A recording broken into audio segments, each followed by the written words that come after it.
interesting thing about you're mentioning with tennis and with athletics, I think it's somewhat parallel to rap in my opinion, in the sense Mm, that I don't think, as somebody that never made it to the NBA like I wanted to, but uh, I always thought it was strange that people didn't acknowledge or appreciate the intellectual level of playing a sport and how much you have to mm, think, plan, mm, prepare, which requires a lot of brain power, regardless of mm, sport. And I think it's the same way with rap. I don't mm, think, even though people like us that love it understand the poetic aspect, the mm. the great references, all these things. So why do you think rap intellectually and even sports aren't looked at as mentally? They're more looked at in different ways than the actual intellectual prowess that you need to be able to excel at a high level. I think in part because you either have to do it or you kind of have to study it to appreciate it. So, you know, I mentioned about Jay-Z and being the Shakespeares of, our era, which to me means that many, many years in the future, people will be studying and looking at the words that they wrote. Right.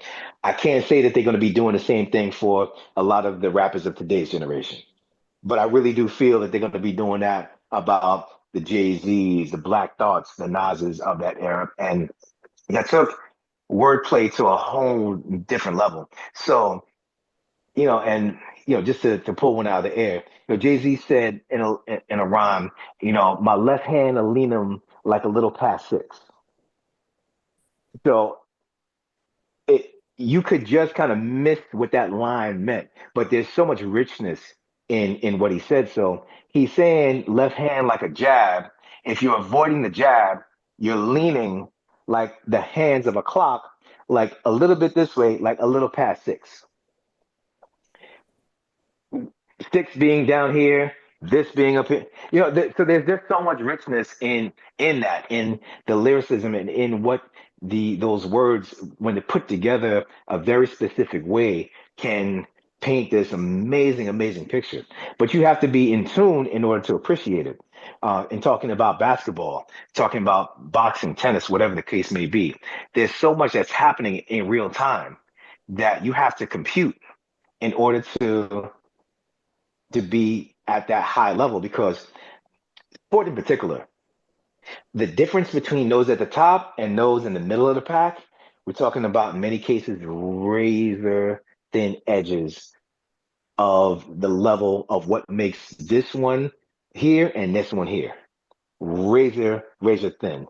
So, you talk about the LeBrons, the Michaels, the Kobe's, the things that made them great. Um, they were also like the Dominiques and Tracy McGrady's and the rest of these Vince Carter's that also were like they were all immensely talented. They were all so capable of doing things that felt like they were like from another world. But what allowed the greatness to take place, again, it can be so thin, and unless you're really in tune with it, to say, all right, well, I can see, just picking off of low hanging fruit. Well, your man Kobe got to the gym today at 4 o'clock in the morning. What time you got there? You know, Right. Kobe shot 1,000 free throws a day. How many you shoot? And it's not even just about the doing it, but it's the wiring that takes place here that gets somebody up to do that. And guess what? Kobe was the type that if he shot 1,000 free throws and then you come in and say, "Oh, word, he shot 1,000. All right, I'm gonna shoot 1,000." Trust that Kobe's gonna be in there and shoot 1,100 the next day Right. because again, that's how he's wired. But you gotta really be in tune to see it. So if you're not, you just kind of don't appreciate it. Yeah, that's for sure. So, congratulations on bringing more appreciation to tennis for people that might not be as familiar. And Right. congratulations, I remember read that you had joined the Florida Tennis as the entertainment director Yeah. early in 2025. So, congratulations on that. What do you do in that Thank you. capacity? You're welcome. Well, well, you know what I found, especially in post-COVID times, there's so many people that were affiliated or had interest in the sport that we never knew. It was almost kind of like there was a secret society of people in entertainment and even hip hop specifically that had or found this love for the sport that like we just didn't know. So my man Matt Pressman, who formerly worked at Vibe magazine, also a company called Project 2050, comes to find out that we had worked on a project like the mid late 2000s, and it was happened to be with EA Sports.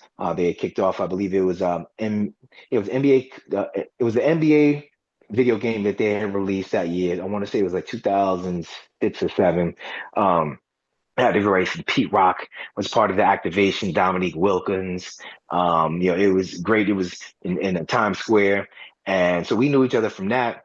Lo and behold, having the opportunity to connect again, um, actually back in 2023, he had just bought. He relocated from New York, bought Florida Tennis Magazine, which was a publication that existed for it's over 30 years now from the original founder and editor, a newspaper guy. And Matt, with his background in magazine and business management or whatnot, saw it and wanted to do something with it. I had no idea. Matt was actually a collegiate player for UConn. So he's super high level in, of what he had done in tennis. Wanted to kind of get back to those tennis roots and apply what he had from the entertainment side into this new venture. So he was down here in the Boca area. I'm here in Miami, and just we both saw an opportunity for me to get involved and say, hey, look, again, I like to what I call expand the universe. So for me, what does that mean? I like to take hip hop and expand it beyond the parameters from which people may have thought that it was. And I was a part of doing that with Rap City. I want to do the same thing now with tennis to say to people, hey, look, you know what? You may have thought it was only this. And if you were outside of that circle, you maybe thought that there was no way for you in. But here, I'm here to show that there is. And for me, being able to become somebody that also DJs at these tennis tournaments where it's now not the same experience. I wanted again to say, hey, look, if the NBA is doing it, if the NFL is even doing it, hey, look, we need to be doing it over here because we have to make it more of an experience that is inviting to all these people to come in, even if they've never watched a tennis match in their life. Yo, let's make it a vibe. Let's make it a party. Let's make it something that they want to come back to.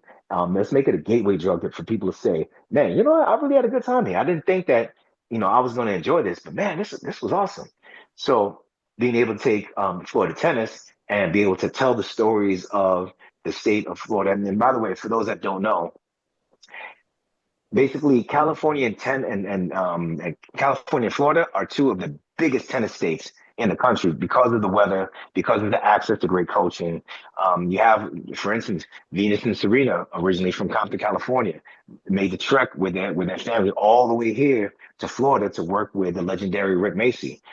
So many great historic tennis figures have home bases here in Florida, have come here to train. So that's why Florida tennis was such a great idea and has stood the test of time, again, 30 years plus, of being able to lock in and tell the stories of not only the great stars, but those who are here who are working their way up.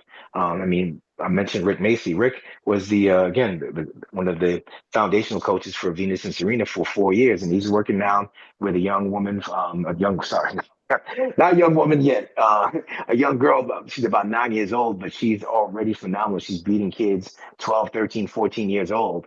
And that's the type of environment that on the junior side that tennis does have here in Florida. And so many juniors are here to really cut their teeth and battle with other juniors from like across the world. Everybody comes here to train. So having the opportunity to be a part of that and to tell that story and to bring a more entertainment focused lean on the storytelling is something that I really take to heart because again, I want to expand that universe and it can't just be the same narrow field that you've been or lens that you've been used to looking at from. We got to expand it, baby. So that's what I'm here to do. Yeah, well, congratulations on all that stuff, DJ Mad Links. Thanks so much for coming through the Unique Access. How can people find you if they haven't already? Man, listen, it's simple. I try to keep it easy at DJ MADLINX on all social media. So that's Instagram, TikTok, Facebook, even for my business people, LinkedIn at DJ MADLINX.